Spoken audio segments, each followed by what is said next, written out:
சொல்லுங்க சார். என்னங்க என்ன ஆச்சு? What happen? எதுக்காக பையன் வீட்ல அழுதுகிட்டு இருக்காங்க வந்து? இல்ல நல்லா தான் பண்ணிருக்காங்க.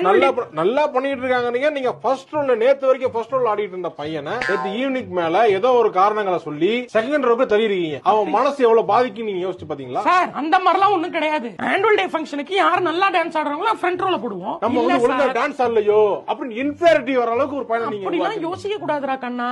அப்படிலாம் எதுக்கு அதெல்லாம் யோசிக்கிற நீ?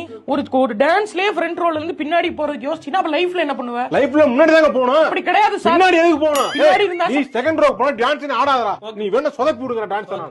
என்ன சொதப்பிடுடா? சொதப்பி விடுவாங்க சார். இருக்கிறதே கிளாஸ்ல 30 பேர் எப்படி சார் ஃப்ரண்ட் ரோல நின்னு ஆட முடியும்? ஸ்டேஜ் பெருசா போடுங்க. நீ பேனரோமிக்கா போடவா? பேனரோமிக் மாதிரி போடுங்க. ஏதோ ஒன்னு பண்ணுங்க. எனக்கு தெரியாதுங்க. என் பையன் ஃப்ரண்ட் ரோல ஆடணுங்க. ஏங்க என் பையன் ஃப்ரண்ட் ரோல ஆடணுமா? 5 வருஷமா அவன் படிக்கிறான்.